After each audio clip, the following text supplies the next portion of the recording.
रात के 10 बज चुके हैं और मैं हूं आप सभी का अपना शाविज़ मलिक और हाजिर हूं आप लोग के सामने फिर से एक क्राइम की कहानी को लेके, एक क्राइम की घटना को लेके। और दोस्तों, आप सब लोग जानते हैं कि हम अपने चैनल के माध्यम से आप लोगों को क्राइम स्टोरीज सुनाते हैं। एक मैं ही नहीं, अगर आप लोग देखेंगे तो इस समय क्राइम स्टोरीज सुनाने वाले बहुत ज़्यादा हैं। लेकिन ज़्यादातर आप लोग देखते हैं क्राइम स्टोरीज़ के अंदर जो स्टोरीज़ कवर की जाती हैं उसमें अवैध संबंधों की जो स्टोरीज़ होती हैं बहुत ज़्यादा होती हैं। अब आप लोग सोच रहे होंगे कि लोग अवैध संबंधों की कहानी क्यों बनाते हैं, लेकिन अगर कहीं पर कोई क्राइम होता है और उसके बारे में रिसर्च की जाती है, स्टडी की जाती है, कत्ल के पीछे का रीज़न ढूंढा जाता है, तो पता चलता है कि जो कत्ल हुआ है वो अवैध संबंधों की वजह से हुआ है। यानी एक ज़िंदगी एक इंसान की छीन ली जाती है और महज सिर्फ अवैध संबंधों की वजह से। दोस्तों, अवैध संबंध या फिर यूँ कहें अनैतिक संबंध, ये ऐसी चीज़ होती है कि इंसान शुरू में कर लेता है, लेकिन उससे नहीं पता होता है कि इसकी वजह से उसके परिवार की बदनामी होती है, उसकी बदनामी होती है, कभी कभी जान से भी हाथ धोना पड़ जाता है। और इस सब से जो समाज है उस समाज का भी पतन होता है। यानी अवैध संबंध किसी भी तरीके से, किसी भी एंगल से ठीक नहीं होते। जैसा कि मैं आप लोगों से हमेशा कहता हूँ कि अवैध संबंध वो बीमारी होती है जो धीरे धीरे आपके परिवार की जड़ें खोखला कर देती है। और जब तक आप लोग को पता चलता है कि ये सब कुछ अवैध संबंधों की वजह से हो रहा है, उसके बाद आप लोग ऐसा रास्ता चुनते हैं कि जिसके बाद में किसी किसी की जान चली जाती है और कोई कोई अपनी ज़िंदगी से हाथ धो बैठता है। और आज की जो कहानी है, आज की कहानी में भी कुछ इस तरीके से ही होता है, क्योंकि आज की कहानी के अंदर जो कातिल है वो सिर्फ और सिर्फ कक्षा 2 पास है और पेशे से ड्राइवर है। वो इस तरीके से कत्ल करता है कि पुलिस को इस कत्ल को सुलझाने के लिए बहुत ज़्यादा मेहनत करनी पड़ती है। ज़रा सोचिए दोस्तों, एक व्यक्ति जो कि महज कक्षा 2 पास है, पेशे से ड्राइवर है, तो वो पुलिस को इस तरीके से परेशान करता है। अगर कहीं वो पेशेवर क्रिमिनल होता है तो सोचो कि वो कितने महीनों तक या फिर यूँ कहें कि कितने सालों तक पुलिस को छकाते रहता है। आज की जो कहानी है, ये कहानी दिल्ली से है और दिल्ली में एक जगह पड़ती है न्यू अशोक नगर। और इसी न्यू अशोक नगर थाने में 26 फरवरी साल 2023 को सुबह सुबह एक फ़ोन आता है और फ़ोन में जो सामने से व्यक्ति बोल रहा होता है वो बताता है कि साहब, मेरी जो पत्नी है वो कल से गायब है और मैं अपनी पत्नी को हर जगह ढूंढ रहा था। मैंने अपनी पत्नी को हर जगह ढूंढने की कोशिश की थी। जब वो कहीं नहीं मिली थी, रिश्तेदारों में, हर जगह, तो मैंने सोचा कि मैं पुलिस में कंप्लेंट लिखाऊंगा। और उसके बाद में जब मैं कागज़ पत्र लेने के लिए कमरे के अंदर घुसता हूँ तो वहीं पर जो बाथरूम है, उस बाथरूम के पास में मेरी जो पत्नी है उसकी डेड बॉडी पड़ी हुई थी। अब एक महिला जो कि कल शाम से गायब है और उसका पति पूरे रात उसको ढूंढता है, कहीं से भी उसका पता नहीं चल पाता है, तो उसके बाद में वो पुलिस को फ़ोन करता है और पुलिस को इस तरीके से बताता है कि उसकी जो डेड बॉडी है ये कमरे के अंदर जो बाथरूम है उसके ही पास पड़ी हुई है। लिहाजा पुलिस सारी बात जानती है और उसके बाद में पुलिस इससे पूछती है कि अच्छा, तुम कहाँ से बोल रहे हो? तो ये जो व्यक्ति है ये बताता है कि दरअसल मैं अशोक नगर से ही बात कर रहा हूँ और यहीं पर एक बिल्डिंग है E57 और इसी E57 बिल्डिंग के 2nd फ्लोर पे मैं रहता हूँ। लिहाजा आप लोग आ जाइए और आप लोग देख लीजिए कि क्या हुआ है। मुझे ऐसा लगता है कि मेरी पत्नी का किसी ने बड़ी ही बेरहमी के साथ में कत्ल कर दिया है। उसके बाद में जो पुलिस थी उसको जो एड्रेस बताया गया था, पुलिस उस एड्रेस पर पहुंचती है। जो E57 जो बिल्डिंग थी उसके 2nd फ्लोर पर पहुंचती है। जब उस घर के अंदर घुसती है तो बात सही थी। एक महिला जिसकी उम्र 30-32 साल के आसपास रही होगी, ये औंधे मुँह बाथरूम के पास पड़ी हुई है। पुलिस को शुरुआत में देखने से यही लगता है कि शायद इस महिला की दिल का दौरा पड़ जाने से या फिर नेचुरल डेथ इसकी हुई है और इसके पति को पता नहीं चल पाया। लेकिन जो पति था उसको ये संदेह था कि उसकी पत्नी के साथ में किसी ने गलत कुछ किया है, या तो उसको जहर दिया है या फिर उसकी किसी भी तरीके से हत्या की गई है। अब जब इस तरीके का शक परिवार की तरफ से जताया जाता है तो सारी ही शंकाओं का पता लगाने के लिए पुलिस इस डेड बॉडी को अपनी कस्टडी में लेने के बाद में सीधा इसे पोस्टमार्टम के लिए भेजती है। पोस्टमार्टम कराया जाता है LBS मेडिकल कॉलेज में। पोस्टमार्टम होता है, बाकायदा पोस्टमार्टम होने के बाद में जो डेड बॉडी थी ये परिवार वालों को सुपुर्द कर दी जाती है। परिवार वाले जो थे उस डेड बॉडी का अंतिम संस्कार कर देते हैं।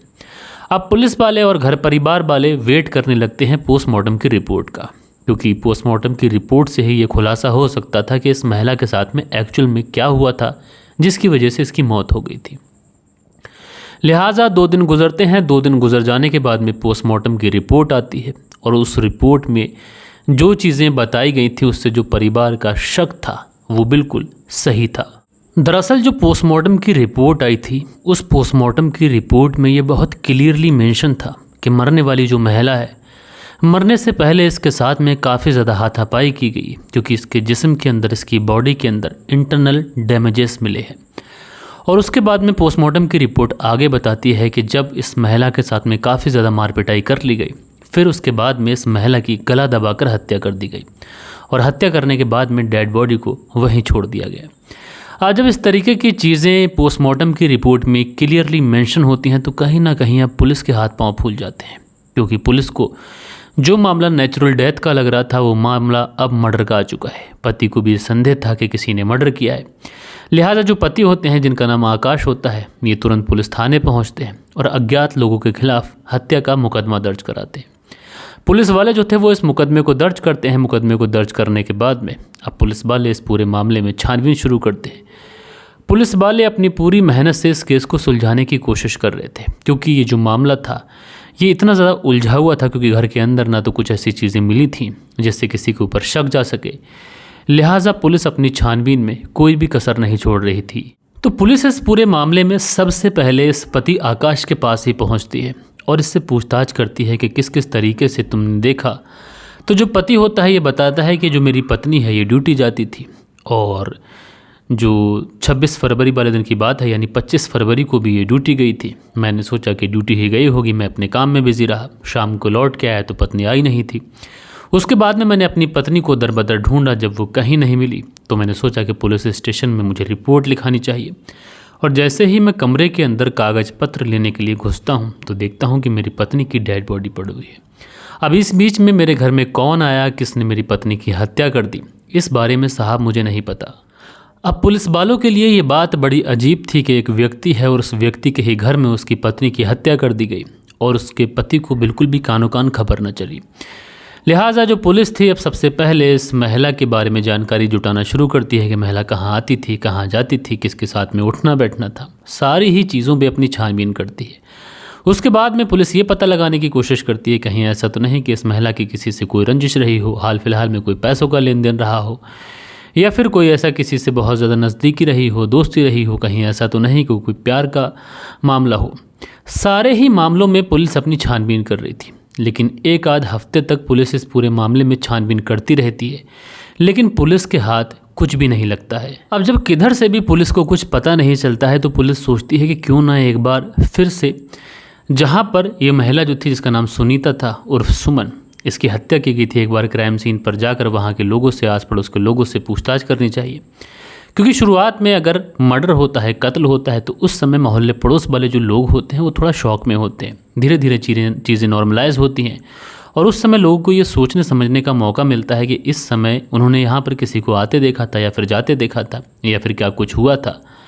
लिहाजा जब पुलिस 8 से 10 दिन के बाद में इस मोहल्ले में पहुंचती है तो वहां पर जाने के बाद में देखती है कि जो पति आकाश है ये भी धीरे धीरे नॉर्मल हो चुका था, मान चुका था कि उसकी पत्नी की मौत हो चुकी है। जो 2 बच्चे थे वो भी ये मान चुके थे कि मामा कहीं गई है और कुछ दिनों के बाद लौट कर आएगी। उनको भी ये लग चुका था, क्योंकि बच्चे काफ़ी ज़्यादा छोटे थे। मोहल्ले पड़ोस के जो लोग थे वो अपने कामों में लग चुके थे, क्योंकि दोस्तों अगर आप देखते हैं कि ऐसी कोई वारदात अगर कहीं पर हो जाती है तो 2-3 दिन में जो सिचुएशन होती है वो नॉर्मलाइज होने लगती है। लिहाजा 8 दिन के बाद पुलिस आने के बाद में सबसे पहले इस पति आकाश से पूछताछ करती है, क्योंकि जो आकाश था अब थोड़ा नॉर्मल हो चुका था, पुलिस के जवाब सही दे सकता था, उसके सवालों के जवाब। जो बच्चे थे छोटे छोटे उनसे भी पूछताछ करती है, साथ में मोहल्ले पड़ोस के जो लोग होते हैं उनसे भी पूछताछ करती है। पुलिस भी काफ़ी ज़्यादा परेशान थी। पुलिस को शुरुआत में ये लग रहा था कहीं ऐसा ना हो कि पति ने ही इस महिला को मारकर यहाँ पर डाल दिया हो, उसके बाद में इस तरीके से नाटक कर रहा हो, कहीं ऐसा ना हो कि दहेज का मामला हो, कहीं ऐसा ना हो कि कोई चोरी वगैरह का एंगल हो, क्योंकि ऐसे मामलों में कातिल कौन निकल जाए उसके बारे में अंदाज़ा लगा पाना पुलिस के लिए भी बड़ा मुश्किल होता है। लिहाजा जब पुलिस 8 दिन के बाद आने के बाद में इस पूरे मोहल्ले के अंदर जो पति आकाश था इससे और उसके 2 बच्चों से जब सारे ही लोगों से बारी बारी से बहुत बारीकी से पूछताछ करती है तो पुलिस ये रियलाइज़ करती है कि जो इस महिला का कत्ल हुआ है, जिसका नाम सुनीता है, इसका कत्ल करने वाला कोई भी व्यक्ति घर का या फिर आस पड़ोस का नहीं था, बल्कि इसका कत्ल करने वाला कोई भी व्यक्ति अगर था तो वो बाहरी था। क्योंकि कोई बाहर का व्यक्ति आया और उसने कत्ल किया और वो चला गया। यानी शुरुआत में जो पुलिस शक कर रही थी घर वालों के ऊपर, अब पुलिस को ये पुख्ता यकीन हो चुका था कि जो कत्ल करने वाला था वो व्यक्ति बाहरी था। क्योंकि पुलिस ने इस बार जब आकर इस सुनीता के घर पर पूछताछ की थी तो बच्चों ने बताया था कि एक अंकल आए थे जो कि कार से आए थे। अब पुलिस वालों को लगता है कि जो अंकल आए थे शायद कत्ल उन्हीं ने किया हो, क्योंकि कत्ल जो हुआ है इस महिला का वो 7 से 8 बजे के बीच में हुआ है और बच्चे भी बता रहे हैं जो अंकल आए थे वो 7 से 8 बजे के ही बीच में आए थे। उसके बाद में पुलिस वाले इन बच्चों से पूछते हैं क्या तुम्हें उस गाड़ी का कोई नंबर याद है या फिर नहीं। तो बच्चे बताते हैं कि हमें नंबर तो याद नहीं, लेकिन हमें इतना पता है कि जो अंकल की गाड़ी थी उसका पहला नंबर 4 था और लास्ट वाला जो नंबर था वो 5 था। बीच के नंबर क्या थे इसके बारे में हमें जानकारी नहीं। उसके बाद में जो पुलिस वाले होते हैं वो मोहल्ले पड़ोस में पूछताछ करते हैं कि इस तरीके से कोई कार यहाँ पर आई थी। तो मोहल्ले पड़ोस के जो लोग होते हैं वो बताते हैं कि हाँ एक कार तो आई थी, जो कार हुंडई कंपनी की थी, लेकिन उसका नंबर भी हमें याद नहीं है, उसके अंदर कौन व्यक्ति था ये भी हमें याद नहीं है। यानी पुलिस के लिए अब कुछ चीज़ें ऐसी थीं जो क्लू पुलिस के लिए मिल रहा था कि एक हुंडई कार थी, उसका पहला नंबर 4 था, उसका लास्ट वाला जो नंबर था वो 5 था। लेकिन पुलिस के लिए ये काम आसान नहीं था, क्योंकि पूरी दिल्ली के अंदर जितनी भी हुंडई कार हैं उन सबको खंगालना था किस किस के पास कार है, और उसके बाद में जो 4 और 5 वाले जो नंबर हैं, यानी शुरुआत में 4 और लास्ट में 5, इस तरीके की गाड़ी खोजनी थी। यानी मामला जो था पुलिस के लिए काफ़ी ज़्यादा कठिन था। लिहाजा जो पुलिस थी सोचती है कि सीसीटीवी कैमरे से एक बार फिर से खंगाल लेते हैं, क्योंकि पहले भी पुलिस सीसीटीवी कैमरास खंगाल रही थी। लेकिन पुलिस के लिए ये मुश्किल था कि कार में बैठे हुए किसी व्यक्ति के ऊपर शक करना। अगर कोई व्यक्ति कार से जा रहा है तो पुलिस भला उसके ऊपर क्यों शक करेगी। लेकिन इस बार पुलिस के साथ बड़ा ही अजीब हुआ था। पुलिस को एक बहुत बड़ी लीड मिल गई थी और जो छोटे छोटे बच्चे थे जो पुलिस को लग रहा था शायद पुलिस की मदद नहीं कर पाएंगे, उन्होंने एक बहुत बड़ी लीड पुलिस को दे दी थी। लिहाजा पुलिस अब उन सीसीटीवी कैमरास के अंदर हुंडई कार को तलाशने लगते हैं और इसी बीच में एक सीसीटीवी कैमरे के अंदर पुलिस को हुंडई कार दिखाई पड़ जाती है। लेकिन बदकिस्मती वाली बात यह थी कि जो हुंडई कार पुलिस को दिखाई पड़ी थी उसके अंदर कौन व्यक्ति बैठा हुआ था वो भी साफ दिखाई नहीं पड़ रहा था, और जो नंबर था इस गाड़ी का वो भी साफ दिखाई नहीं पड़ रहा था। यानी इस केस में पुलिस जो छानबीन कर रही थी, जहां से शुरू हुई थी ये छानबीन, वहीं पर आकर थम चुकी थी और पुलिस के हाथ अभी तक इस पूरे केस में कुछ भी नहीं था। लेकिन पुलिस वाले इस पूरे मामले में इतनी जल्दी हार मानने वाले नहीं थे। पुलिस को ये क्लू तो मिल चुका था कि कार यहाँ पर आई थी। लिहाजा पुलिस वाले सोचते हैं कि ज़रूर से ज़रूर इस महिला का किसी से कुछ ऐसा लेना देना रहा होगा, जो कोई व्यक्ति यहाँ पर आया था जिसे बच्चे बता रहे हैं कि अंकल आए थे। लिहाजा पुलिस सोचती है कि इस महिला की कॉल डिटेल निकालनी चाहिए। अब जब इस महिला की कॉल डिटेल निकाली जाती है तो पुलिस को एक नंबर मिलता है। जब इस नंबर के बारे में पता लगाया जाता है तो ये नंबर किसी इम्तियाज़ नाम के व्यक्ति के नाम पर रजिस्टर्ड होता है और इसी इम्तियाज़ ने 7:15 के आसपास इस सुनीता उर्फ सुमन को कॉल की थी। लिहाजा जो पुलिस थी अब इस इम्तियाज़ से पूछताछ करती है कि भैया इम्तियाज़ कौन है। जब इम्तियाज़ से पूछा जाता है तो वो बताता है कि वो इस तरीके से इस लोकेशन पे था। यानी जिस तरीके से वो अपनी लोकेशन पुलिस को देता है तो पुलिस को भी लगता है कि इम्तियाज़ शायद इस पूरे केस में शामिल नहीं है, क्योंकि जो लोकेशन उसने पुलिस को दी है उस लोकेशन से यहाँ पर आना न्यू अशोकनगर में और मर्डर कर फिर से वापस चला जाना ये किसी के लिए पॉसिबल नहीं है। यानी ये चीज़ें भी क्लियर हो चुकी थी कि इम्तियाज़ भी इस केस के अंदर इन्वॉल्व नहीं है। लेकिन पुलिस के हाथ जब कुछ भी नहीं लगता है, यानी पुलिस ने पहले हर तरीके से छानबीन कर ली थी, उसके बाद में पुलिस ने सीसीटीवी कैमरास भी खंगाल लिए थे और पुलिस ने अब इस महिला की कॉल डिटेल भी खंगाल ली थी, लेकिन पुलिस के हाथ अभी तक इस केस में जो थे वो खाली थे। अब जब पुलिस अपनी तरफ से हर मेहनत कर हार जाती है तो उसके बाद में पुलिस सोचती है कि क्यों ना एक बार फिर से आकाश से पूछताछ की जाए, क्योंकि इस पूरे मामले में 26 तारीख को ये कत्ल हुआ था, 27 पेंडिंग रहता है, 28 को पोस्टमार्टम होता है, उसके बाद में जो फरवरी का पूरा महीना होता है ये भी गुजर जाता है, जनवरी का जो पहला हफ्ता होता है ये भी गुजर जाता है, लगभग 15 तारीख से भी ऊपर जो मार्च का महीना होता है ये भी पूरा गुजर जाता है। और इसी बीच में जब पुलिस बार बार इस आकाश से पूछताछ करने जाती है, इसके मोहल्ले में पूछताछ करना जाती है, क्योंकि पुलिस को ऐसा लग रहा था कि शायद कुछ तो ऐसा है जो हमसे मिसिंग है, क्योंकि अभी तक कातिल को ना पकड़ पाना ये भी पुलिस को ऐसा लग रहा था कि हमारी बड़ी नाकामयाबी है। लिहाजा पुलिस उसके पति आकाश से हर वो चीज़ें निकलवाना चाहती थी जो शायद कुछ मिसिंग हो गई थी, इसलिए वो बार बार आकाश से पूछताछ कर रही थी। और इसी बीच में आकाश पुलिस को एक बात बताता है कि कुछ महीने पहले उसके मोबाइल नंबर पर एक नए नंबर से कॉल आया था और कॉल करने वाले व्यक्ति ने मुझसे कहा था कि अपनी पत्नी को छोड़ दो, और जब तुम अपनी पत्नी को छोड़ दोगे तो मैं उससे शादी कर लूँगा, और अगर तुम अपनी पत्नी को नहीं छोड़ दोगे तो ये तुम्हारे और तुम्हारी पत्नी के लिए अच्छा नहीं होगा। जब इस तरीके से मेरे मोबाइल नंबर पर रॉन्ग नंबर से फ़ोन आता है तो मैं थोड़ा सा पहले तो परेशान होता हूँ, लेकिन फिर सोचता हूँ ना जाने किसका रॉन्ग नंबर लग गया है और किसको धमकाने की कोशिश कर रहा है, और ऐसा तो कुछ है नहीं। अब मैं उस फ़ोन को इग्नोर कर देता हूँ, जो नंबर था उसे मैं ब्लॉक कर देता हूँ। ब्लॉक करने के बाद में उस नंबर को मैं डिलीट कर देता हूँ।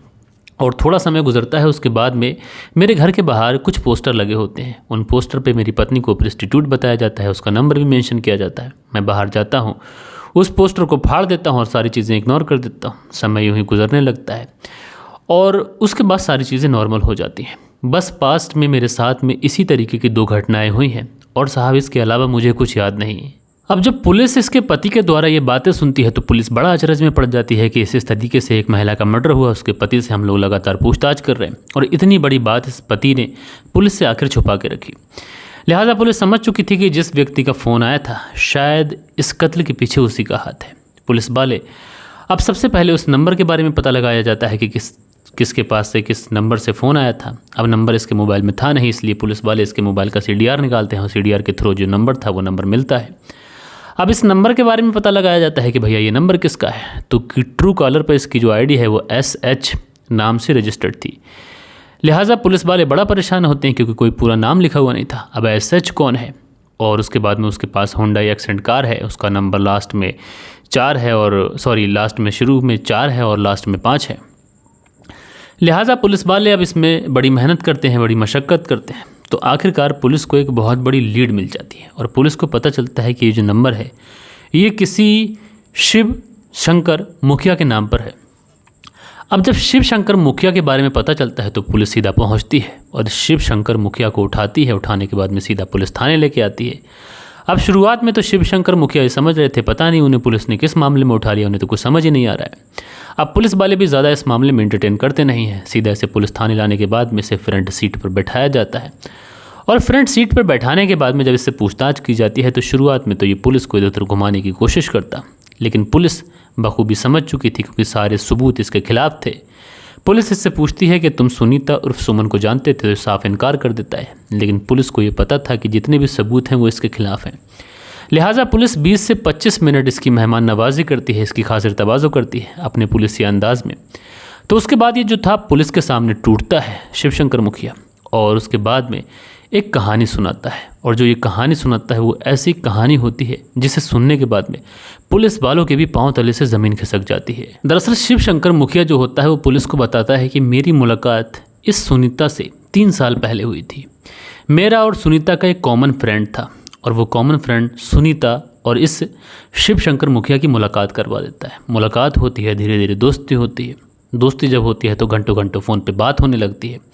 बात जब होती है तो बात अब संबंधों में बदल जाती है, क्योंकि प्यार तो कहना इसको बड़ा गलत होगा, क्योंकि प्यार तो ऐसा होता है कि जिसमें इंसान एक दूसरे के लिए जिए, एक दूसरे के लिए मरे, और कम से कम शादीशुदा ना हो, क्योंकि शादीशुदा अगर प्यार करते हैं तो उसमें अब संबंधों वाली बात कहीं ना कहीं आ जाती है, किसी के साथ में धोखे वाली बात आ जाती है। अब इसी बीच में इनके बीच में जो अब संबंधों का सिलसिला एक बार शुरू होता है तो फिर उसके बाद कभी रुकने का नाम नहीं लेता। आए दिन संबंध बनते, ये सारी चीज़ें होने लगती। जो शिवशंकर मुखिया था ये भी शादीशुदा था और इसके भी 3 बच्चे थे। इसकी जो पत्नी थी वो बर्तन वगैरह मांजती थी, क्योंकि शिवशंकर मुखिया बिहार का रहने वाला था और दिल्ली में चिराग में आकर रहने लगा था। और वहाँ पर उसके बाद में ये होंडा ये कार लेता है। कार लेने के बाद में उसे कैब के तौर पर इस्तेमाल करता है। जो कुछ पैसे कमाते पहले अपनी पत्नी को देता था, लेकिन अब इसकी मुलाकात सुनीता से हो चुकी थी। अब जो भी पैसे कमाता सुनीता को देता, कभी उसे महंगे महंगे गिफ्ट देता, कभी उसे कपड़े दिलाता। यानी पति ना होते हुए भी एक पति की सारी ज़रूरतें पूरी कर रहा था। और धीरे धीरे इसका जो लगाव था अपनी पत्नी से कम होता जा रहा था और इस सुनीता की तरफ बढ़ता चला जा रहा था। सुनीता भी समझ रही थी कि चलो ठीक है, वह संबंध है, ज़रूरतें पूरी हो रही हैं और इसके सिवा कुछ करना क्या है। लेकिन कहीं ना कहीं जो शिवशंकर मुखिया था वो इसके प्यार में बहुत ज़्यादा सीरियस हो चुका था। और एक दिन वो इस सुनीता से कहता है कि तुम मुझसे शादी कर लो और अपने पति को छोड़ दो। अब जब सुनीता इस तरीके की बात सुनती है उसके तो शौक लग जाता है कि वो शादीशुदा है, उसके 2 बच्चे हैं। अब सुनीता को समाज याद आता है। वो कहती है कि समाज क्या कहेगा, बड़ी बदनामी हो जाएगी रिश्तेदारों में, पति को कैसे छोड़ सकती हूँ। लिहाजा जो शिवशंकर मुखिया था ये बार बार उसको प्रेशर डाल रहा था। अब सुनीता सोचती है कि बुरी फंस गई, अब क्या करूँ। लिहाजा जो सुनीता थी वो शिवशंकर मुखिया से दूरी बनाना शुरू कर देती है। जब ये उससे दूरी बनाना शुरू करती है तो अब शिवशंकर मुखिया इसके प्यार में पागल हो चुका था और आए दिन इसे मैसेज करता, आए दिन इसे फ़ोन करता। लेकिन दोस्तों ये बहुत ज़्यादा क्लेवर, बहुत ज़्यादा चालाक था कक्षा 2 पास था, पेशे से ड्राइवर था, लेकिन ये कभी भी अपने मोबाइल से या फिर एक नंबर से कभी भी कॉल नहीं किया करता था। अलग अलग नंबरों से बदल के कॉल किया करता था। और इसी वजह से सुनीता की जब कॉल डिटेल निकाली गई तो उसकी कोई भी डिटेल पुलिस को नहीं मिली, जबकि इसने तैश में आकर, गुस्से में आकर जब उसके पति आकाश को धमकाने के लिए फ़ोन किया तो वो अपने मोबाइल से किया था। उसके बाद में इसने पोस्टर वगैरह भी लगवाए थे। तो उसके बाद में ये सारी चीज़ें जो थी वो इसके खिलाफ सबूत बनी। तो ये बताता है कि लगातार जब मैं सुनीता के ऊपर प्रेशर डालने लगा, सुनीता मना करने लगी, तो मुझे ऐसा लगा कि सुनीता शायद मुझे धोखा दे रही है। इसलिए इसी 26 फरवरी साल 2023 को मैं सुनीता को कॉल करता हूँ। कॉल करने के बाद मैं कहता हूँ कि मैं तुमसे मिलने आ रहा हूँ। सुनीता कहती है ठीक है, पति भी घर पे है नहीं, चलो आ जाओ, बात कर लेते हैं तुमसे। उसके बाद में मैं अपनी कार उठाता हूँ, सुनीता के घर पे पहुँच जाता हूँ। जब मैं वहाँ पर पहुँचता हूँ तो मैं उसके पति के कुछ फ़ोटोज़ देखता हूँ, उसके मोबाइल में भी उसके फ़ोटोज़ देखता हूँ। मुझे बहुत ज़्यादा गुस्सा आता है। उसके बाद मैं फिर सुनीता से कहता हूँ कि उससे शादी कर लो, अपने पति को छोड़ दो, लेकिन सुनीता फिर से इनकार कर देती है। वो कहती है कि देखो, प्यार मोहब्बत अवैध संबंधों तक तो ठीक है, तुम मेरे साथ शारीरिक संबंध बना रहे, मुझे बदले में मेरी ज़रूरतें पूरी करा रहे हो, सब कुछ ठीक है और ऐसे ही चलने दो, लेकिन शादी की बात रहती है तो फिर तुमसे मुझे दूरियां बनानी पड़ेंगी, क्योंकि मैं अपने पति, अपने बच्चों को छोड़कर तुम्हारे साथ नहीं जा सकती, समाज में बड़ी बदनामी हो जाएगी। अब जैसे ही शिवशंकर मुखिया ये बात सुनता है, बहुत ज़्यादा गुस्सा आ जाता है, आग बबूला हो जाता है और उसके बाद में सुनीता की मार पिटाई कर देता है। काफ़ी ज़्यादा मार पिटाई करता है। सुनीता जो थी वो आवाज़ निकालने लगती है, तो ये सोचता है कि शायद इसकी आवाज़ें पड़ोसी के कान में पहुंच जाएंगी, इसलिए ये उसके मुंह पर हाथ रखता है और ज़मीन पर गिरा लेता है और हाथ को इतनी ज़ोर से दबाए रखता है कि सुनीता का दम घुट जाता है और उसके बाद में उसकी मौत हो जाती है। बाकायदा उसकी लाश को ये वहीं पर छोड़कर, कपड़े वगैरह अपने साफ कर बाल वगैरह ठीक कर पूरे कॉन्फिडेंस के साथ में निकलता है, कार में बैठता है और वहाँ से चिराग दिल्ली पहुँच जाता है। बहरहाल दोस्तों, जब पुलिस ने इस पूरे केस का खुलासा किया तो कुछ मीडिया रिपोर्ट्स ने यह भी दावा किया था कि जो सुनीता उर्फ सुमन थी, ये देह व्यापार में विलीन थी और अक्सर ये देह व्यापार किया करती थी और जो शिवशंकर मुखिया था इसी का क्लाइंट था और क्लाइंट के थ्रू ये इससे मिला। उसके बाद में इसकी जो बातें थीं इसे अच्छी लगी और प्यार मोहब्बत हुआ। उसके बाद में ये सारी चीज़ें हुई, एक कत्ल हो गया। बहरहाल दोस्तों, जो भी हो, लेकिन अवैध संबंध इसमें देखने को मिला और अवैध संबंधों की वजह से ये जो सुनीता थी इसकी जान चली गई। बहरहाल दोस्तों, ये थी कहानी। आप लोग को कहानी कैसी लगी कमेंट्स करके ज़रूर से ज़रूर बताइएगा। और कल के दिन आप लोग के कुछ कमेंट्स भी हैं, अब वक्त होता है कि आप लोग के कमेंट्स पढ़ लिए जाएं। सो दोस्तों, हमारे चैनल पर जो कल के दिन कमेंट्स आए थे उसमें पहला कमेंट था शील निधि का। ये लिखते हैं, फ़िलिस्तीन की जगह है जिसे ज़बरदस्ती इजराइल कब्जाना चाहता है। मलिक जी, 8 महीने पहले सऊदी अरब के प्रिंस ने कहा था कि भारत से सीख लो, महात्मा गांधी बनकर मुकाबला कर सकते हो। गाज़ा पट्टी के लोगों से भी शांति की अपील की थी। तो भैया आपका बहुत बहुत शुक्रिया शील निधि जी। उसके बाद में राजू निरंकारी हैं, लिखते हैं, सर नमस्कार, वेरी नाइस स्टोरी, आज मेरा कमेंट्स आपने नहीं बोला।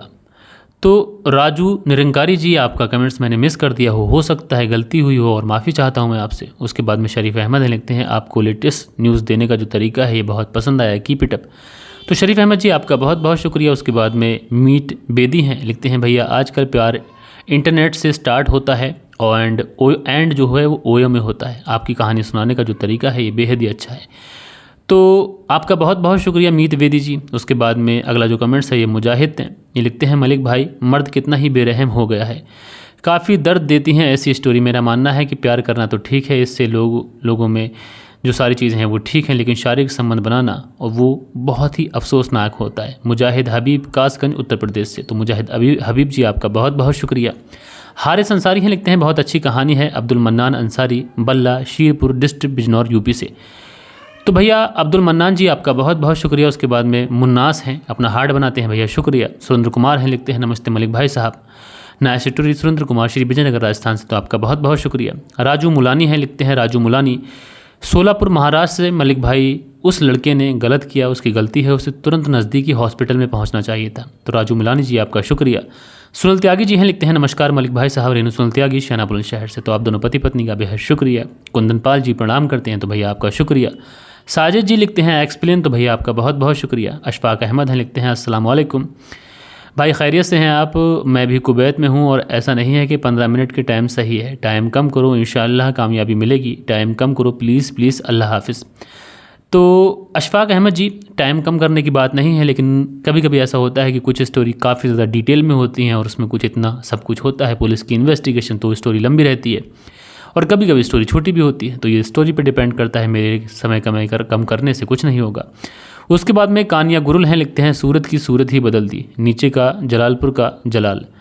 तो भैया आपका बहुत बहुत शुक्रिया। उसके बाद में रिजवान अंसारी हैं, लिखते हैं वेरी नाइस कहानी भैया, शुक्रिया। उसके बाद में अगला जो कमेंट्स है ये बिनाम मॉनिटर करके आईडी है और ये लिखते हैं प्यार सिर्फ हबस है।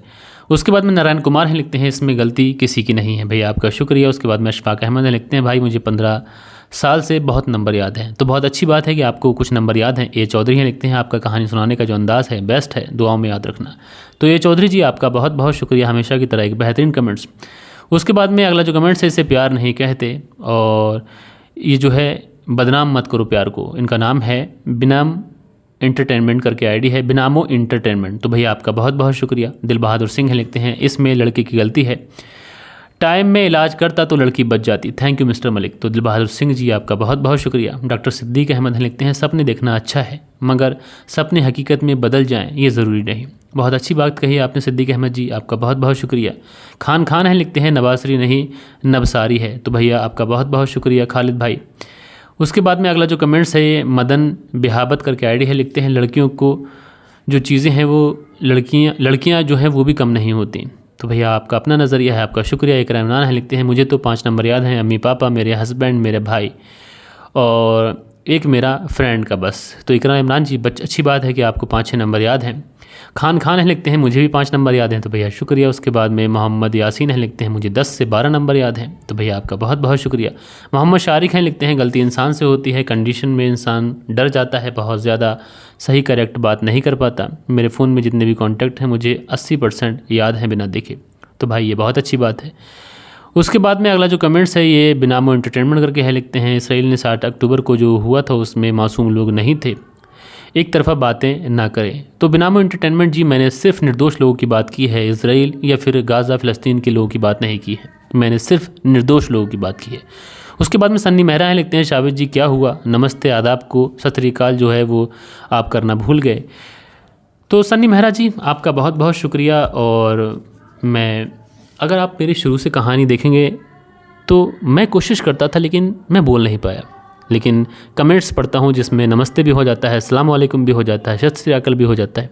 तो मैंने सोचा कि जब कमेंट्स में सारी चीज़ें हो जाती हैं तो फिर कहानी को शुरू से शुरू कर लेना चाहिए। बहरहाल दोस्तों ये थे कुछ प्यारे प्यारे कमेंट्स जो कल के दिन आप लोगों ने किए थे। आशा करता हूँ आज की जो कहानी है ये आप लोग को पसंद आई होगी। मिलते हैं दोस्तों कल के दिन किसी और क्राइम स्टोरी के साथ में। जब तक के लिए अपना ख्याल रखिएगा, देश का ख्याल रखिएगा, परिवार के रिश्तों की अहमियत को समझिएगा। जय हिंद, जय भारत।